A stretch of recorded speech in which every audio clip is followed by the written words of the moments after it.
Isang mapagpalang araw po muli sa inyo. Dito na naman ang inyong kapataang magsasaka at ngayon ay pag-uusapan natin ang tungkol dito sa kulungan ng ating mga pato at mga manok.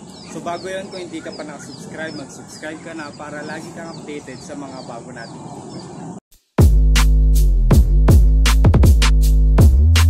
So bago natin umpisan guys, please visit our FB page, Jeremiah or The Kapataang Magsasaka. Papakita natin sa screen. So ayan, please i-like nyo na rin ito guys. So yun, so let's start. So ito yung ginawa namin na kulungan ng pinsan ko. So design niya to. So tinawag namin tong low budget or low cost housing of Muscovy ducklings and chicken. So kung titignan nyo, ang ginamit namin ay kawayan tsaka mga ritasong kahoy. So dito kasi sa amin guys, maraming nagpo-furniture, so humingi lang kami ng mga ritaso ng kahoy. So yan.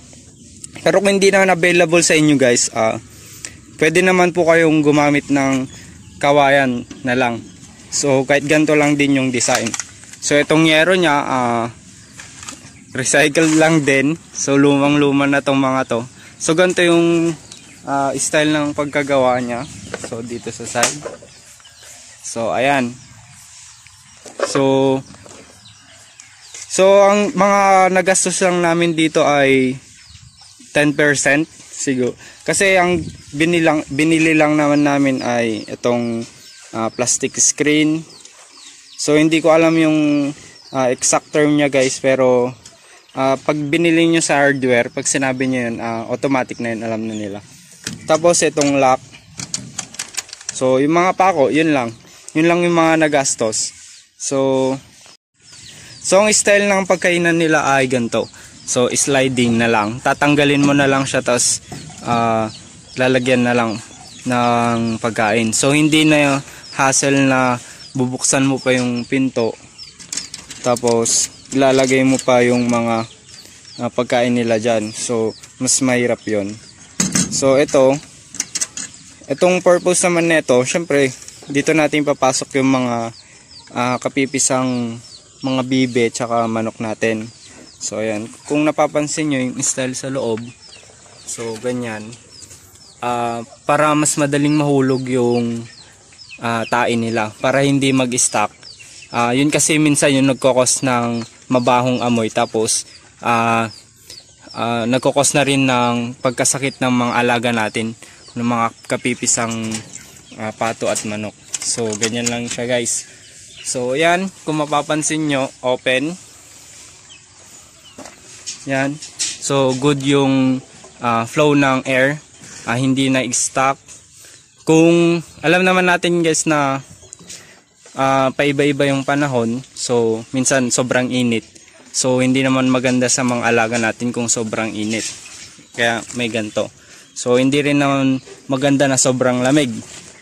Kaya dapat tawag dito, balance lang.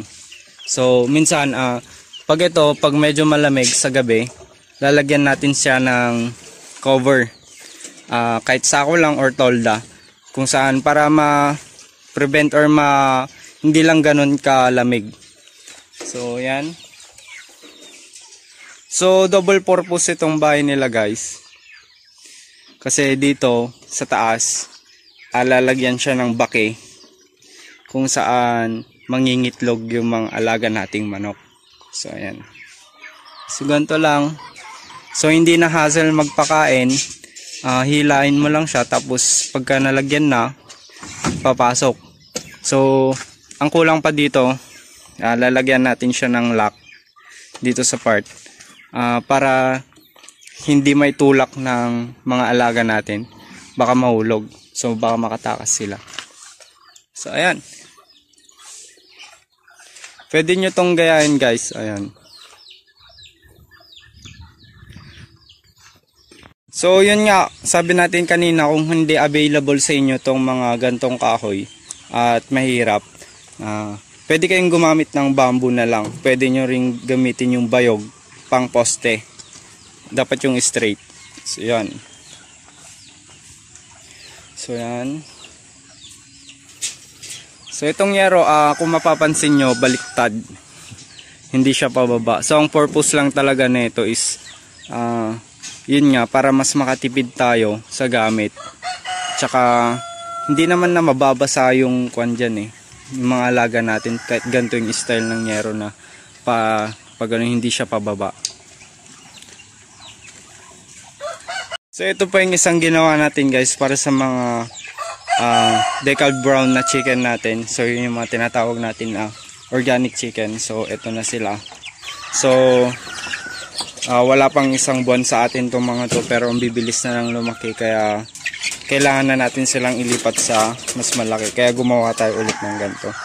So pares lang din, puro ritaso lang din ang ginamit nating lock. So yan lang, alambre tsaka pako. So yan, mas madaling yan. Tapos ang ginamit natin na kumbaga bisag granite ng mga kon natin ay ito, yung lumang hose. So ayan, yan lang, di ba? DIY. So slide, itong pagkainan nila. So ganito yung sinasabi kong lock kanina guys. So yan, para hindi lang mahulog. So slide lang din, lagyan ng pagkain, tapos ipapasok para hindi hassle. Tapos dito naman sa taas, gumawa tayo ng kung saan lang lalagay yung tubig nila. So yan, pwede nating i-open to. So, pakita ko sa loob. So ganito yung purpose sa loob, para hindi lang nila mataihan yung tubigan nila. So pasensya na hindi pa nalinisan kasi ito yung na-stock na tubigan nila. So ginawa lang nating sample. So sinabit lang natin. So ganyan, para hindi sila nagsisiksikan. So mapapansin nyo, tatlo yung pintuan ng kulungan natin. So yan, tapos mga pako at alambre. Tapos ito mga to, ritaso na to, kung mapapansin nyo, hindi siya na finish. So yan, hiningi lang natin yan sa mga uncle natin.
So yun, maraming salamat sa patuloy ng mga sumusuporta, and shout out sa Toledo Clan sa pamilya namin from abroad and dito sa Pilipinas.